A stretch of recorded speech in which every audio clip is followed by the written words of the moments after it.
The Dallas Mavericks and Luka Doncic have one of the brightest futures in the NBA at this moment. But still, with the greatness of Luka Doncic, which I will talk about later, he needs some help. Looking at that 2021 playoff series against the Clippers, it was just Luka, Luka, Luka, and Luka alone. I think he had like the highest usage percentage since like prime MVP Russell Westbrook, which was Rust pretty much.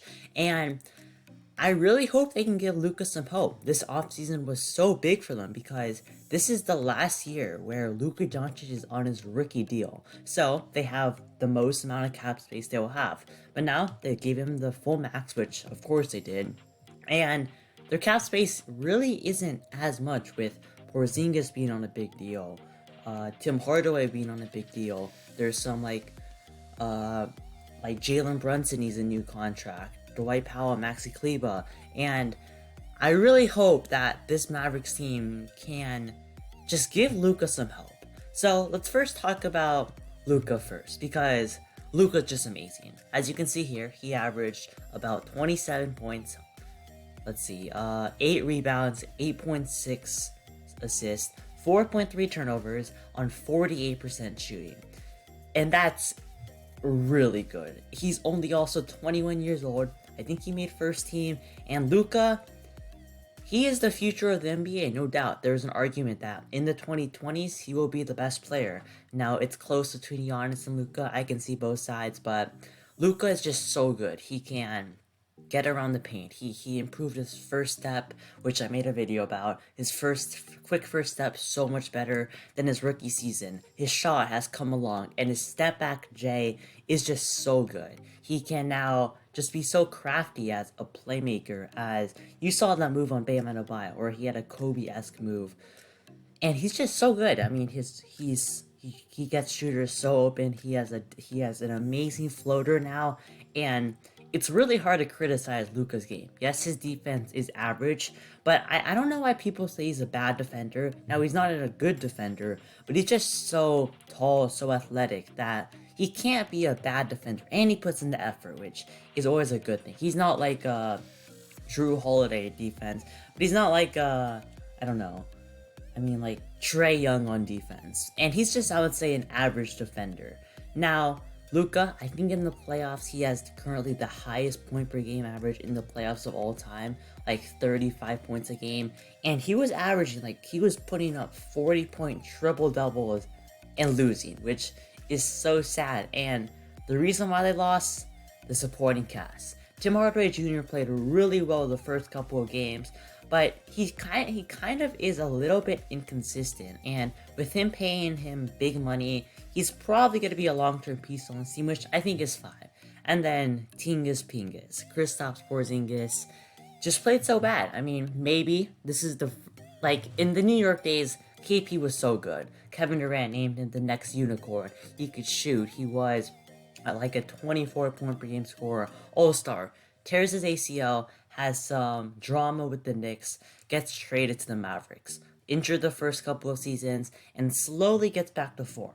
In the bubble, KP was really good. Now, he did get injured, which really stinks, but he was so good. And heading into the season, there were some really high expectations, but in the playoffs, he just collapsed. He was pretty much playing like a 7'3" small forward.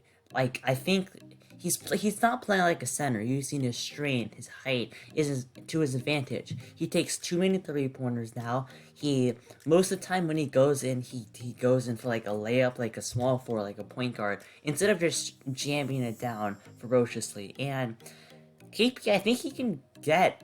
There is another level for KP. I think there were some videos like make him being stronger. I'm not completely sure about that, but Porzingis is still an all-star caliber player, but he just needs to put it all together. Make sure that first fix his chemistry with Luka. Apparently, Luka and KP aren't good friends, which isn't a very good sign. And with the Mavericks paying him a max contract, this is really bad. It might be soon one of the worst contracts in the NBA. Now, I think KP will have a bounce back season. He's going to prove everyone wrong. He's going to take this last postseason as motivation. But that's definitely a big if now. maybe it'll happen, maybe it won't. So we'll see how that pans out. So how can the Mavericks get Luka some help? Well, they of course, like I said, have the max contracts, Super Max and Luka, Max and KP, $20 million allocated to Tim Hardaway Jr.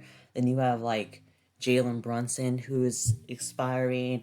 You have who's on the roster?